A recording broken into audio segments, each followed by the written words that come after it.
कोल्हापूर सांस्कृतिक आणि ऐतिहासिक वारसा असलेले शहर.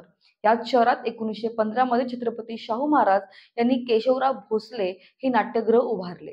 हे नाट्यगृह जवळजवळ 105 वर्ष इतके जुने असल्याचं म्हणलं जाते. हे एक वारसा शहर आहे आणि याच वारसा स्थळाला काल आग लागली आणि हे वारसा स्थळ जळून खाक झाले.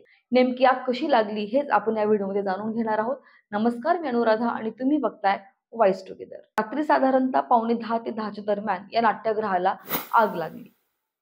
शेजारीच खासबाग कुस्ती मैदान, देवल क्लब संगीत मंडळ आणि या दरम्यान खाऊ गल्ली, जी रात्री उशिरापर्यंत चालते आणि यात भरपूर अशी गर्दी असते. अशात नाट्यगृहाला लागलेली आग धुमसू लागली होती.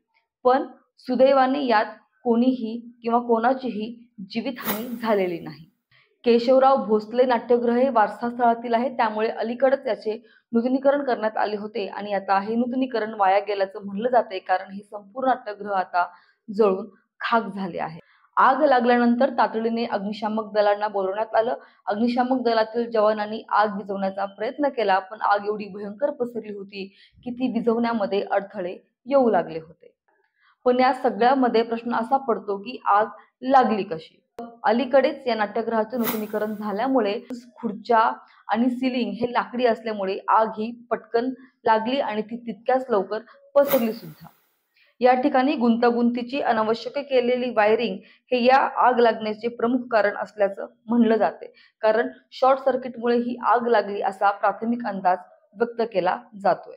अनावश्यक ठिकाणी केलेली वायरिंग आणि त्याच्या देखभालीकडे दुर्लक्ष केल्यामुळे आग शॉर्ट सर्किट झाल्या कारणास्तव नाट्यगृहाच्या मागील बाजूस कुस्ती मैदानाच्या मंचाजवळ असणाऱ्या वीज नियंत्रण खोलीत लागली. तेथे ठिणग्या पडल्या आणि नाट्यगृहाच्या आत लाकडी बांधकाम असल्यामुळे लाकडी मंचाला आग लागली आणि या आगीमुळे वातानुकूलित यंत्रणेचा स्फोट झाला आणि ही आग संपूर्ण नाट्यगृहभर पसरली आणि हा ऐतिहासिक वारसा बघता बघता डोळ्यासमोर जळून खाक झाला. ही आग प्रशासनाच्या निकृष्ट कामामुळे आणि हलगर्जीपणामुळे लागली आहे असा आरोप आता होऊ लागला आहे. कशामुळे लागली आहे यामागे सखोल चौकशी करा आणि आरोपीला कठोर कारवाई केली पाहिजे, अशी मागणी कोल्हापूर कृती समितीने केलेली आहे. 9 ऑगस्ट रोजी संगीतसूर्य केशवराव भोसले यांची जयंती असते आणि 8 ऑगस्टच्या रात्री ही आग लागली, यामुळे प्रचंड हळहळ व्यक्त केली जाते. मराठी नाटक क्षेत्रातील आणि चित्रपटसृष्टीतील अनेक कलाकारांनी याबद्दल हळहळ व्यक्त केलेली आहे. मुख्यमंत्र्यांनी या पाठीमागचा तपास करण्याचे आदेश दिले आहेत.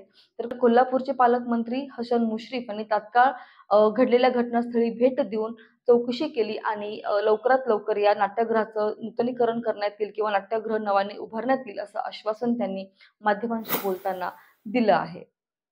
एकंदरीत या संपूर्ण प्रकरणानंतर आग सरकारच्या किंवा प्रशासनाच्या निष्काळजीपणामुळे लागलेली आहे का, यावर तुमचं काय मत आहे कमेंट बॉक्समध्ये नक्की कळवा. भेटूया पुढच्या व्हिडिओमध्ये. तोपर्यंत व्हिडिओला लाईक करा, शेअर करा आणि सबस्क्राईब करायला विसरू नका. धन्यवाद.